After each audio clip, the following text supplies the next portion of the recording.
of course, with the unknown factor of Arn and Albus, are they going to ban Jinx?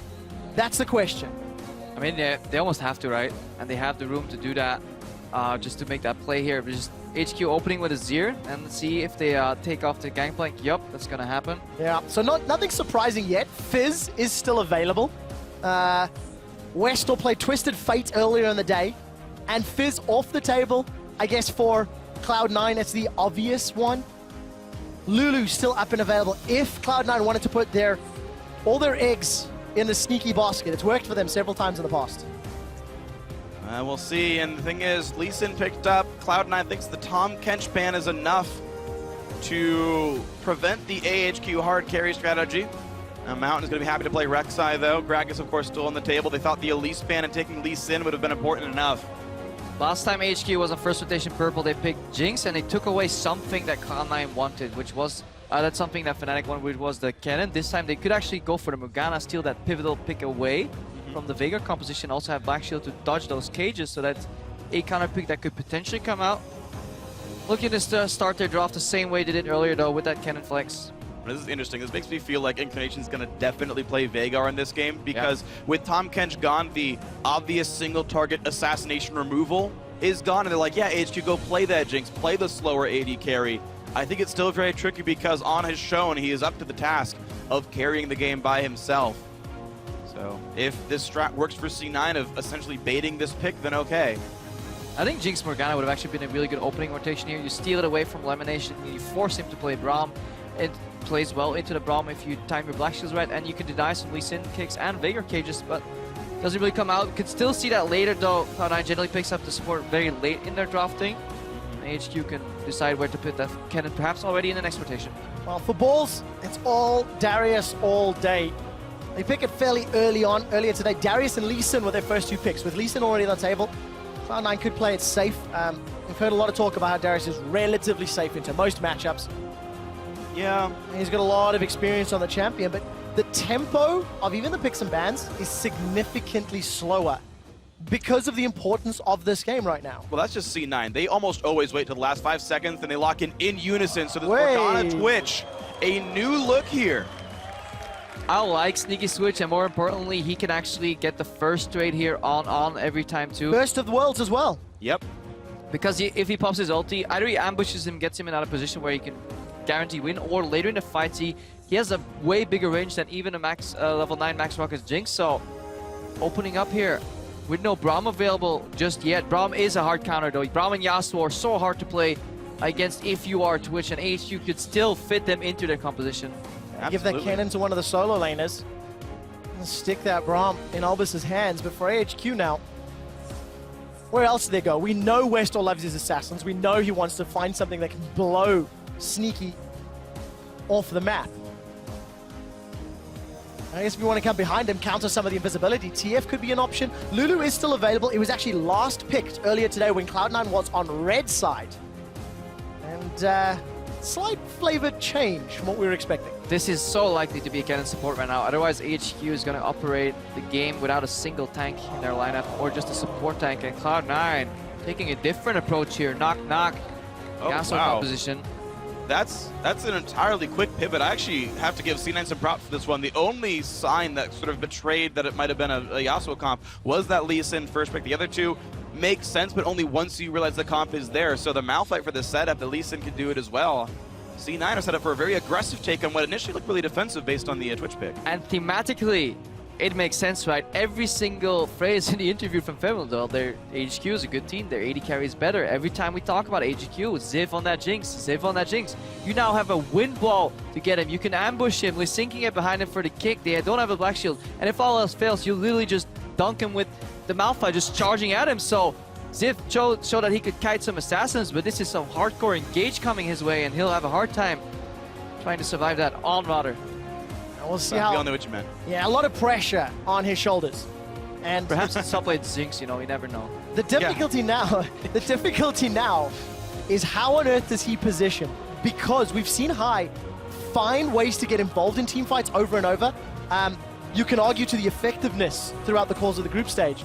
Over eager maybe today, giving away more kills than he should.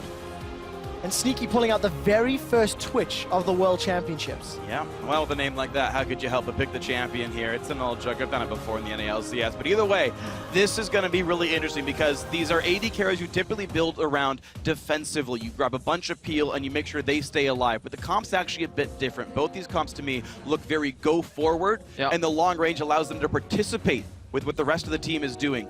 C9 desperately need a lane swap though. Not only does it open up the map for more angles and gank patterns here from the Twitch, they also have pretty atrocious laning phase early. That 2v2 Twitch Morgana is hard to play into Ken and Jinx. Not impossible, especially once, even if you go slightly behind on level 6, Westor will simply just pour down and just make your life a living hell. So lane swap definitely in C9's favor here. Well, we'll see if they can get that lane swap to come in here because we are into the last game of the group stage. We're going to find out who is going to be the 8th and final team in the quarterfinals. And as always, guys, you know the drill. Hashtag C9 win, hashtag AHQ win. Lane swap going to be important for C9, dodging the 2-on-2 because Sneaky will be very important here. And you can see the fans here in Paris definitely on the side of Cloud9. When Febiven gave an honest answer on who he thought would win, the crowd disagreed. Febiven felt it'll be AHQ, but Cloud9 have drafted a team composition that hits AHQ where they are strongest. It also does hit them where they're weakest as well. You heard Febiven also say that he thought Westor was the weakest player on the team, that he could outplay him. And Incarnation has been one of, if not the best performing individual player on Cloud9 at this World Championship. Yasuo is a champion who can take over games. And there are 4 squishies to target in this AHQ lineup. And so much of AHQ's damage can be negated by that wind wall. High's a little eager here. He's already learned Q. He's got to be careful. Mountain gets move speed for this hunt. He learned Q, he may have learned his Last lesson. Q could kill him. Yeah. Wow. There was no reason at all to go for that second Q proc. That will lead nowhere. It's the minor choke. Like, why? High is very new to the Lee syndrome. He has not developed an understanding or a remedy for it yet. He hasn't built up the immunity, you know? Yes. After you overcome smallpox or Chickenpox. Yeah, chickenpox. That's What I was going a to better go one. for. Smallpox. To be fair, I think you can overcome smallpox, but you know, he never got his Lee Sin chickenpox yet, so we've got it out here now in the most important game. Everybody knows at every elo, up until maybe Diamond, you follow the second Lee Sin Q. Also just mention that both solo laners on both sides of the rift are running flash teleports. So let's see how Incarnation and Westor are going to play the map. Well, Sneaky and Elimination are maybe going to be a little sneaky. The Nidalee Lee Sin jungle matchup is actually pretty interesting because they can both duel each other depending on who gets to jump on whom and who actually initiates. Take into that equation the fact that the high splash is now down could lead to a bit of a power shift here towards Mountain. Mountain has shown so far though that he hasn't been the best at finding these early openings. So that could be the saving grace for High here, but he loses a lot of his gank potential and he actually gave up double buffs earlier today too. This so is really have to be careful. C9 trying so hard to dodge the matchup, but they're going to arrive like 40 seconds late to the lane, hiding near the mid lane. This is how big the disparity in that matchup is. It is incredibly hard to play Twitch into a Jinx because you need a lot of auto attacks to then expunge and trade, but into a cannon who will stun you in that time for you it takes to win that trade. Cannon will stun you and then you lose it anyway, so nigh impossible matchup here. And of course, keep in mind that Jinx cannon actually can push reasonably well. And if they want to shove in the lane really hard and then swap back to the top lane, that is a possibility. Sneaky and Lemon can't push nearly as fast unless he does learn Tormented Soil. Right now that we're not seeing any pushes happen, and he may just play the standard lane swap game of fast turret pushes.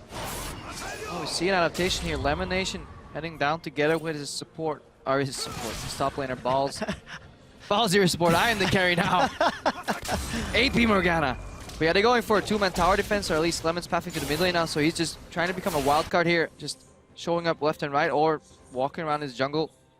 Taking the scenic route, Summon's Drift, really enjoying the texture updates that we brought to this map. I think he's looking to see if Ziv and Mountain are already jungling in this bottom side of the map.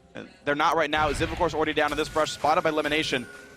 But it's going to be a 2 versus 3, potentially 4. Yeah. And High's on the other side of the map. This happens very often when C9 sets up a play where they need their jungler. High in the early game ends up at a completely different side of the map, and then everybody kind of has to wait for him to get done with his business, for him to then even out whatever's happening. Well, it does allow Incarnation time to fight Westor. It doesn't stay for the auto attacks, though.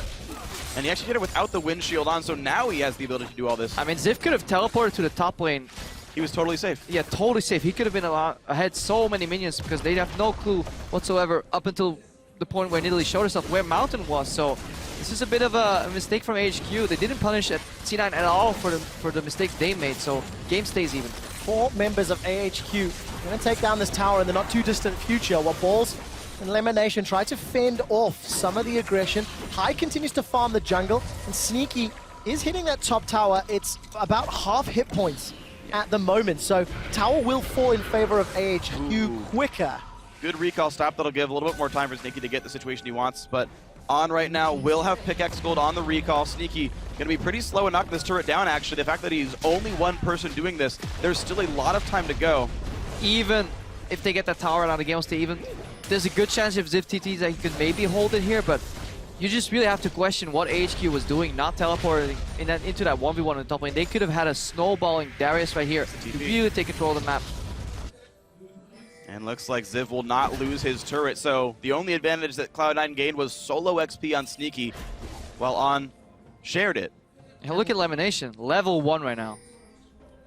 We'll see how that works out. Not only is he under-leveled to Albus's level 3, Balls level 2 to Ziv's level 4. Teleport is still available for Balls. He's got no tower to move around to. He's still sticking around in this bottom lane. And Lemonation, for the time being, looks like he's going to hold his hand. High is still there. And there's some defensive wards on the bottom side to make sure that the mountain gank doesn't work. Whey. And that's the advantage gone. 2 members of C9 were ahead in experience. That was High over Mountain. Mountain right now is farming up to equalize High out. Sneaky is ahead, but it's probably the least important player to be ahead in terms of experience when it comes to an AD carry. Switch is one of the better AD carries to have ahead, but still, coming out of lane swap, you want your top laner ahead. You want your jungler roughly even, but your AD carries, you don't really care about all that much. And Sneaky just got a pretty bad recall anyway. Just Vamp Scepter, nothing special for how long he sat up there unperturbed. Yeah, tower kill, of course, worth half to a full wave of gold anyway, so whether he got extra time up there or not, doesn't matter. On's going to feel pretty good about this one. Balls will TP finally and head up to the top lane, but he's down 14 CS and a level before the matchup even starts. And it's not like Sneaky's far ahead either. Well, Balls is in his standard Worlds position at the moment, down in CS, down in levels. But traditionally, he catches that back up once a couple of towers have fallen, and he's given some of that side lane soak, as it were. This has to be the latest level 2 in the entire tournament for Elimination. He's still level 1 right now. That cannon, there it is. It, level 2. 625. Get himself at least a little bit of gold. High going to be sniffing around for more against Fnatic earlier. That mid lane gank really hurt him, but there's no pressure this time. And Sneaky, a good trade onto On. And because Albus went to the top lane and helped Ziv for a little bit, On is actually out-leveling Sneaky, or he was until a second ago. So there's really no advantage anywhere to be had. Even Incarnation, who's up in CS, is only equal in gold to Westor thanks to that Twisted Fate passive. I mean, there are really no bright spots right now for C9. Certainly not. You can see Incarnation being chunked down. If you look at the hit point totals, Balls is also chunked to below half. So while those trades are going on, C9 solo laners having a lot of hits as wildcards, just tagging Incarnation as he was sweeping that blade through the minions. Mountain gonna look maybe for a tower dive. Thinks better of it. Balls getting closer and closer to that unstoppable force. He just dinged 5 though, and Ziv would know that, so they know it's about 3 waves until Balls can ult. His TP is down as they're aware of, but his flash is up. This is good though. Sneaking, moving to the mid lane. This is what you have to do with which you can't go for extended laning phases, but Westor is playing pretty far back anyways to really give Incarnation the time. Tornado lands, but you're not going to follow that up. If that rat-a-tat-tat was available. Even then, I don't think you go maybe, for it. Under the turret? With Incarnation diving, I would believe. All right. You've got to have the... If you're bold, you can go for that play, but it doesn't matter because there's no Ratata available. Sneaky is still level 5, and On is comfortably scaling up with the Jinx. Now gets the Avarice Blade to just get rewarded for more farming. And Sneaky, he will have to make a pick somewhere. Because later on, it'll be a lot easier for HQ to spot him, because whenever they even think he's ulting or sneaking up somewhere, they can just pop the TF ulti and just surprise him, take him out. The one thing for TF, he's down 20 CS for Westor against Incarnation's Yasuo. But that is evened out in truckloads, as both Ziv and On are the exact same amount ahead of the Cloud9 members. So big CS advantage in favor of AHQ, plus the tower. means that they've earned themselves 1,600 gold, and they're grouping on mid. AHQ pulling the Cloud9 special, man. They can do it even better as the jungler shows up as well. 4 ranged champions just throwing auto attacks in there. Flame Chompers hit nothing, but this turret getting dangerously low down below half. Very, very heads-up play from AHQ. Cloud9, they came out looking strong last week, but were unable to diversify their strengths. And whether it be through picks and bans or now playstyle, their opponents are figuring them out. AHQ still playing very aggressive on the top half of the map, and Lee Syndrome, High follows in. Level 6 goes to look for the play. No Yasuo in range yet. Nice kick by Albus. Just barely misses Mountain, but High needs one more Q. He's stunned, but he gets unstunned. He gets the first blood. The black shield is not enough, though, as the auto attack comes through. A trade, and Albus has buffs. First blood, though, still to High. That was a really close kick as well. High using Albus to potentially get Mountain there so close, and then he still gets that kill somehow. He's playing very aggressively, and in all the games that C9 have been losing today, High has been playing very high pressure, so he's actually been doing a good job trying to keep the game even. However, the whole reason that the game kind of falls out of C9's favor is High's heavy farm style in the first 4 to 5 levels. And you see just how far behind Balls is to Ziv. Ziv getting that stacks of Noxian Might and looking for the dunk. Not going to find the low enough hit points to follow it up. And luckily for Sneaky, he's now bounced back. Thanks to that push in the mid lane tower, Han lost a couple waves of CS, or rather gave a couple waves of uncontested CS to Sneaky. And that's going to shrink that gap ever so slightly. Cutlass already picked up into the Pickaxe Avarice Blade. So again, it's just this sort of laning phase that AHQ will be relatively happy with, thanks to the scaling on both their mid laner and their AD carry. AHQ have a lot of winning lanes, though, is the thing, so they can keep pushing things out, showing up to the mid, kind of covering for Westor a little bit. Great wind wall by Incarnation. Didn't even pop the passive. Well, yeah, he dashed backwards and easy peasy. High steals 9 gold, well done. Luckily for C9 Balls, hang on here, Incarnation connects. Gold card used, shield in for High, finds the Q. Perfect preemptive flash by Westor, and High is a hit away from dead. Dodge the wild cards. Super Mega Death Rocket. Observers, they're going to track it. Let's see if this one hits. You missed on. Field goal? Is that what you guys call it? 3 points for On. 3 points for On, but Elimination, he's going to dash through this minion. He's going to dash to Westor. Yes, and he he's can. going to kill him. Westor is down. Feathervin called him out, and Incarnation says, I agree. Touchdown, Incarnation. 6 points to C9. They're up 3 right now. We'll see if they can get the point after here. And it's going to be pushing for the mid turret, so that looks like it's going to be 2 extra points. I love sports ball references. What a fumble from Westor, though. He really just... Why do you overextend right there? You get out when you're alive, just base, just come back. You have a global ultimate that can put you back under safe turret range and just keep farming, but yeah, so greedy. And meanwhile, Ziv looking for a slam dunk on this one. Pulls in Balls, going to get him down to 1,000 health. Noxie might get some pretty low, but no hole in one. Now to the bottom lane, here we go. Albus has got the slicing Maelstrom. Highs looking for more. Look at On, 250 HP. Rat-a-tat-tat, and Albus is Holy crap! Two-man knock-up. High plays ping-pong, but does not find the killing blow. Oh, that's a fault. Take another try for that serve High. Unfortunately, not quite enough damage. It will give them turret pressure, though. The C9 can feel good about this. Yeah, while that was going on, though, take a look at Balls. He's low and unstoppable force and flash was used, so we'll have to keep track of what happened there. Yeah, Balls with his low econ top laner getting camped a little bit there. Luckily for them, he's a fundamental part of just C9's setup, and he doesn't really need to be that far ahead, but what an unforced error there from High, really going in with that kick. He wanted to get the 2 kills, but it just was a little bit too much. Just get that 1 kill could have been enough, but very, very close overall. C9, though, trying to equal this game out, but suddenly losing in the top lane again and 2,000 gold behind still. Elimination, they're going to have to be a bit careful. Teleport's coming in. He's pretty low on health. No, can he time the Black Shield? No, he doesn't. And Sneaky comes across the side. Easy pickup. Rocket lands on him from downtown. It's not over. Well, now it is. Elimination's going to flash away, and for Cloud9, despite the positive play on the bottom, AHQ snap back ferociously. Destiny and Teleport nets themselves another kill, and they're going to get their first dragon of the game. Look at Mountain. He's actually Jungle that power farms a lot in the I wouldn't call it mid game, but in the later stages of the early game. He's now 20 CS ahead of High yet. Last game against Fnatic, he did it too. He did it in full vision, just AFK farming constantly. So if you fail your ganks to C9, he will punish you by just getting more resources in his jungle. Balls finds a way to knock down the top turret. Of course, it was already dropped really low by Sneaky. who pretty much got that turret on base, so just bunts it in and Balls gets the turret kill. 2-2 in this one though, and a fairly close game, 2,000 lead for AHQ. So AHQ are going to be fairly happy with the advantages they've built from their strong laners, despite the fact that Westor is already low. This is kind of modus operandi for AHQ. Westor traditionally falls behind in lane, but his side lanes do very well. Ooh, close. And then Westor can impact the side lanes by use of teleports, or in this case, the Destiny.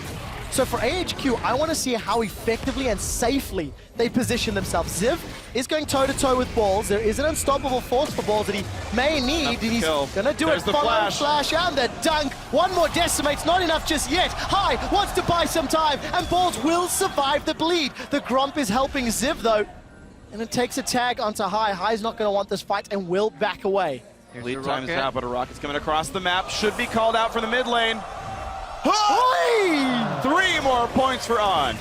Well, Ziv defying nature right there, showing that rocks can bleed. High gets out there, but Balls looking to go down. Well done by Mountain. I mean, Ball's only a shard of the monolith. You bring an entire Mountain over. What a shot! And High can take him back out. Incarnation may want to look for Ziv. He doesn't have a knock-up charge yet. We'll need to follow up with the Steel Tempest. Now he's got it available. Who will he hit? Gonna choose one target. Exhaust is up. Jumps onto Albus to close the distance. Slicing Maelstrom is there. Incarnation gets one on Ziv. And Sneaky follows up onto Albus. What a great fake out. Everybody thinks he's going for Darius, but he switches over to support and uses him as a vessel to get that kill and then take the next one. Fantastic play from Incarnation. Albus taking some lessons from Bevavin, saying, hey, special delivery, I can do that one too. Wow, what a great play by Incarnation, though. And Cloud9 are reacting to AHQ's aggressive plays. AHQ cannot afford to put themselves in positions where the damage dealers of Cloud9 can kill them. That's the only thing that will cost AHQ this game. Look at this prediction from Hyde. Wow. On Mountain's jump right there. He also smites before Q lands just to get that little bit of extra damage, because you get the missing health damage on the Q, and then Incarnation just runs faster, it happens. So even though Albus gets the stun, it doesn't matter. Really well played. And this is the Incarnation that was meant to be playing for Cloud9 all split long. He really came into light as the regional qualifiers started to play out. And it's good to see a confident, aggressive Incarnation in the game that is now the most important for the team. Well, all that was going on, though. Westor did take a tower in the mid lane, and in the bottom lane, and not Ziv, was actually firing on that AD carry. So he's getting ahead to the state that he tries to get into before he can carry those games. That 2-item spike, he's still looking for that IE shift. And keep in mind, we are still on a 3,000 gold lead for AHQ. A pretty sizable advantage. Yes, mid lane turret will finally fall. Easily picked up. Teleport's coming in high. Cannot find this. Good Black Shield. Lemon timing it correctly. Yeah, gets him out alive. Just a warning there with the yellow card for High. For AHQ, as we said, the only thing that can really hurt them is positioning. So let's see if they can slow the tempo down. Once again, gain control of those side lanes. And they want to store. Mountain's gone for a first major item Rod of Ages on that jungle Nidalee. Well, we'll see if that stat can happen. Of course, AHQ have been happy to play fairly late games, and in fact, again, the reason they didn't get side choice in this game was they had slower average wins than Cloud9. They played these later game battles where the big carries scale up. Mountain and On going to be two of the bigger ones here. And as the Infinity Edge is done, On's going to feel really good about this one. Attack speed, Boots already done as well, so even in rocket form, his DPS is going to be solid. And that vision denial around the mid lane is very important. To have those two pink wards in the side brushes, that gives Sneaky an angle to just hide in and then sneak into the mid lane and just try and look for an assassination. Because so far on this Twitch pick, he's down in CS about 45, but he hasn't really found an opening. 1 kill on every 80 carry right now, so we're looking for Sneaky to do exactly what he's doing here. Wait for somebody to show up and clear the mid wave and then suddenly get behind them, you know, surprise them and then find an opening to get an objective. It's a difficult position for Cloud9 when one of the most proactive things that they can do is try to set up these ganks. AHQ are not falling for it. Admittedly, a lot of their players were back looking to spend money.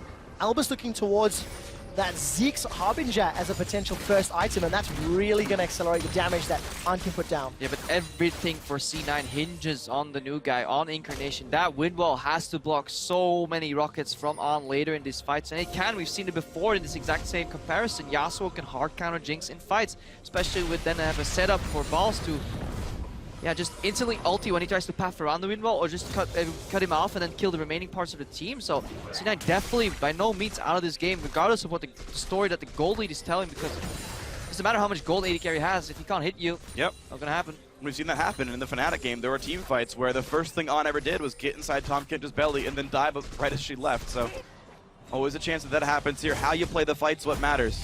20 seconds until Dragon. Westor's already shoved that wave in. I believe he stood on top of a pink ward, or at least he was the last time I looked down.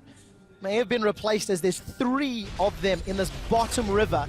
Another one up top. So HQ not the deepest vision, but they've got it running all the way along this Dragon Pit. So set up for any potential engagement. That will force C9 Look for to engage clear as they go. because there's Darius split pushing in the top lane. HQ, they just want to play a patient approach here with TF split pushing in bot lane. They could even yield this Dragon Fort tower. C9 want to engage. Top lane TP advantage makes it easy, but Mountain gets caught out. Oh no! The free kick gets the first kill, and Cloud9 now in control. No jungler, don't you even bother. Top lane turret might go down, but this should be an easily picked up. Westor's gonna teleport out, but gets caught. There's the Dragon, and here's the chase for balls. Well, Westor's going to continue to run away. He should just get run down. It looks like Incarnation will cut him off. So Dragon secured by Cloud9. High enabled that last breath. Wrong. And good stun, and Westor's running. Well, he needs the minion wave now. Yeah, I don't know if he'll be able to get away. Even if he gets the minion wave, it'll buy some time for Incarnation to just dash and dash. Good flash. Q, flash Q, beautiful! Top lane turret still goes down, no assist to the Malphite, so a bit less gold than you would need. Mid lane turret still okay. How the hell did Mountain die? I don't even know. Like, I'm looking and I'm like, ASQ disengaging, beautifully spreading out, and then suddenly Mountain just drops sneaky. Well, he's not so sneaky. Gonna get caught out. Chompers are not gonna connect, but the exhaust will. Incarnation does not have last breath available. Gonna be looking for a knockup. Actually will get stunned up for a second. Mountain's gonna try chase him down. Wind wall is up. It will not block the kill. They've traded 1-for-1 support for mid laner. Balls and High are gonna run down Ziv. That decimate heal is so effective, but Sneaky with the red buff picks up the kill. A 1-for-2 trade. Yeah, Stone gets denied, and just the entire setup of that fight really was HQ giving a free throw right there, just throwing away the lead in a position where they shouldn't. Yeah, and when that happens, High just gives the alley-oop over to Westor, or to Incarnation rather, and all goes well. So 5-kill lead for Cloud9. Problem is AHQ have played the lanes better. They're still up a turret, and they're still up so much farm that it's a big gold lead. Now look at Sneaky. He knows he doesn't have to take out An. He can switch to Albus right here, keep away. Once he gets exhausted, Albus doesn't really path stay for him, gets the Black Shield from his support. Ziv getting kited, and that's obviously what you do against Juggernauts. Incarnation sacrifices his life, but C9 trading evenly and then cleaning up Ziv later on. So good positioning overall by C9 in this fight. Even though Ziv managed to land a 2-man Q to heal 24% missing health, just not enough. Good chase down. Well-handled team fight on multiple fronts. The thing is, even though Cloud9 are winning these fights, it's still not clawing back this gold lead that AHQ's built up. And HQ's gonna get a massive spike once this Kennen support finishes Zeke's. He'll have to change his playstyle though, because Kennen support likes going in early in the fight, soaking up damage and then AoE stunning. That obviously removes the possibility of that Zeke's being procced, so we may see a different approach to Albus's Kennen. Let's see if he actually can switch up his playstyle, because it's very hard to do that when you're just so used to playing a champion a certain way. I also think this Malphite pick could definitely start paying more dividends. Once Balls builds up some more HP, gets that Randuin's, maybe even a Thornmail, gets that attack speed down on An and tries to keep in his face. Even if he doesn't kill him, buy enough time for Twitch and Yasuo to take the rest of AHQ out and then overrun An.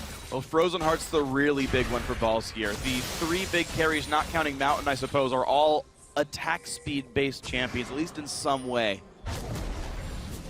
That will be an important pickup there once that does come through, but he's still got, I think, 500 gold roughly for Balls to finish that item. Get that done shortly, but on 9 for High. We've not really talked about his item build too much. Warrior Enchant and working his way towards the Tiamat into Hydra. Full damage. Just get on the target, just assassinate Westor. Wow. And that's a bit of a little non-traditional. So he played full AP Elise just a little bit ago, now he's on full AD Lee Sin. I mean, this is like, speaks to my solo queue self, where I have like a 30% win rate Lee Sin is one of my most played junglers, because damage is fun, but High really bringing his own ideas for how to play the game. Occasionally spectacular, occasionally he dies really fast. They have been 50% successful on the world stage so far. It makes sense in a certain way because running Malphite compositions very often leads to just completely too low on damage later in the game. Everybody will be looking at the carries too, so Hai can actually slip through this fight relatively unnoticed. One big thing actually is Hai can kick Ziv through the back line and it'll deal ludicrous damage. Keep in mind there was a change recently to the ultimate where the base damage of the skill is still the same, big AD ratio, a lot of base damage, but it also deals damage based on your initial target's bonus health to everyone else he hits. Basically rewards you for getting a strike when you use a tank as a bowling ball. That is generally what you want to see with Lee Sin later in these fights. When everybody wants to peel, you just kick him into their teammates and then you get bonus damage. Makes a very easy setup there for both Balls and Incarnation to combo off that too. Have to see how good the synergy is. Ziv is running away here, fleeing from Terror. And he's going to get knocked up into the fight. There we go. The unstoppable force catches him. Sneaky's going to be in range. Will be able to pick up that kill very easily at the cost of Hai's life. Westor used Destiny, so I can only assume, to catch Hai out. And Squishy, it's an easy kill picked up. So jungler dead for top laner dead, but of course Ziv has TP, can rejoin his team as they head towards Baron. They did lose their tank, so Baron's going to get rough here. Mountain.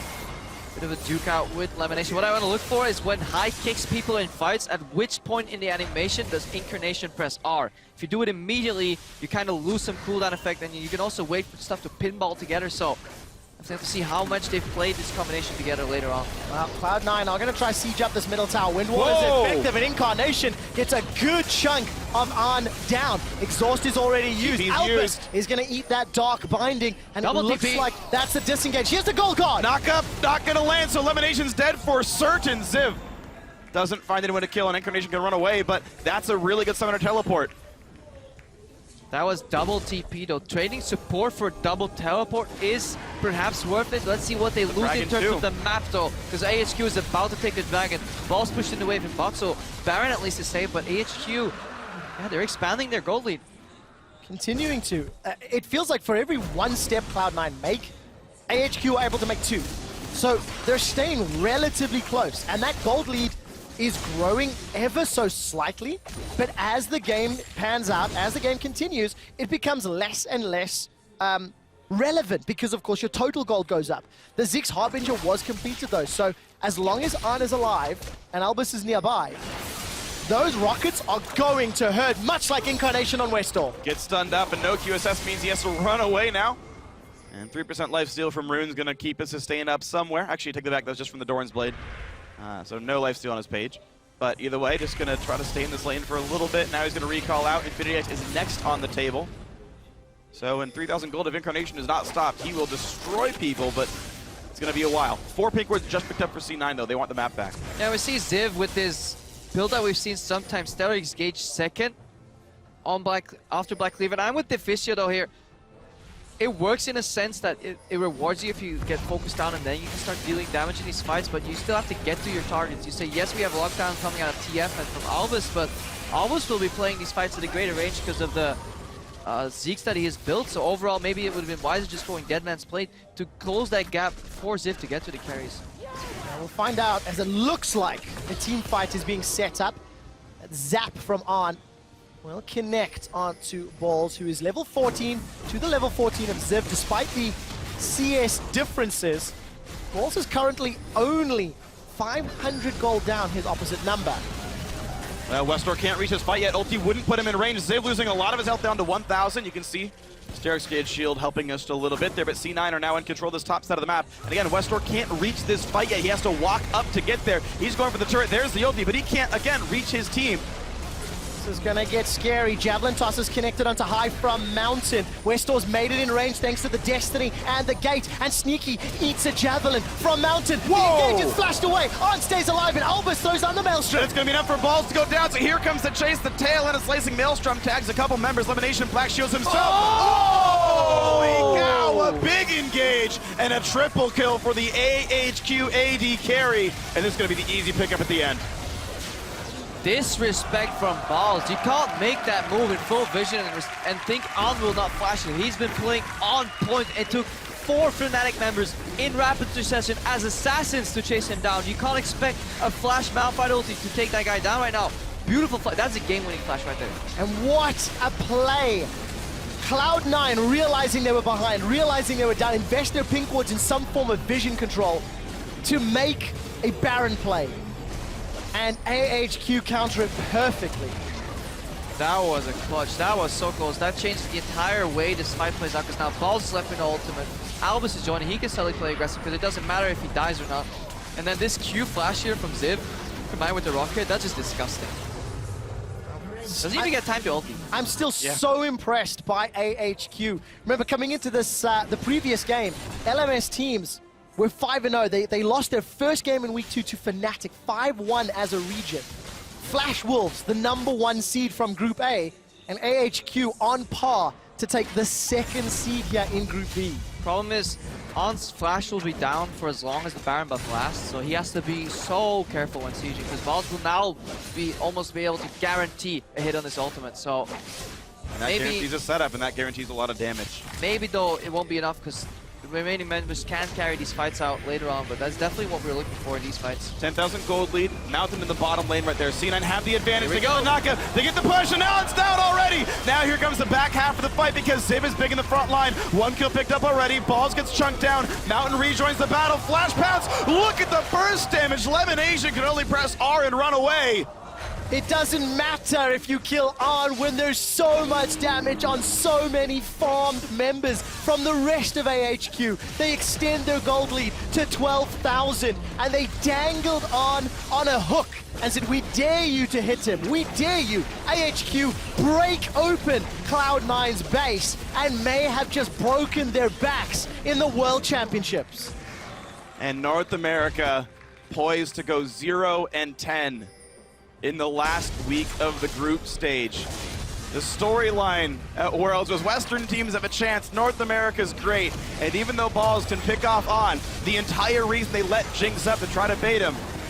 Look at that hook, look at the walk back in a 2-man decimate, almost did enough damage to kite it back. Westor is still safe, thank you very much. Ziv is just such an exceptional top laner. On any champion he plays, he looks fantastic. Well, he looks fantastic. C9 made him look fantastic though this game. The biggest problem right now is just that Balls he got put so far behind, and they gave that initial lane swap, including the fact that Ziv could have actually teleported to the top and just ended the game right there and right then. He just got so far ahead, and C9 didn't win the crucial fights they had to win. HQ are looking to be a very, very real threat. Remember, whoever wins this, takes 2nd in the group, will go to London, and we will be doing the quarterfinal matchup draw live here from Paris before the show ends. So stick around, we'll do a post-game interview, and we'll get the draw set up on stage so we can find out who will be facing which team next week. And AHQ with this, phenomenal lead, they just have to play safe and clean to close this game out. And they're gonna get right onto it. I mean, you can see even the javelins and zaps were timed with the dragon respawning. AHQ is on point right here as though they're a fingernail. And AHQ looking to close this one out to be the 8th team in the quarterfinals. On. Just a moment of silence for that. Despite being targeted. Hang on. No.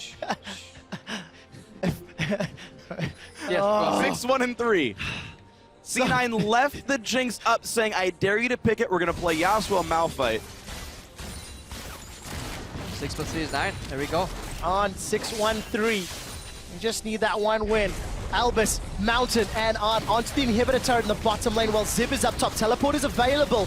Westor has joined the fight as well, and Ziv is being jumped on, but AHQ will be happy with this. Doesn't Ziv exactly got take one. damage. He's turning it around. A Oh, double dunk. man, Cloud9, why did you bother trying to take this fight against the farm Darius? And now they're into the base. AHQ looking for the play. The Malphite ult does not matter. There is no damage. There is no base left. There is only victory for AHQ. One final dunk on the other side of the map. It's like he's playing Space Jam, and AHQ will be the final team out of Group B.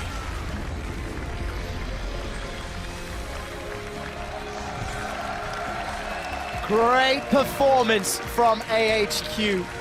3-1 on the day. And What a hard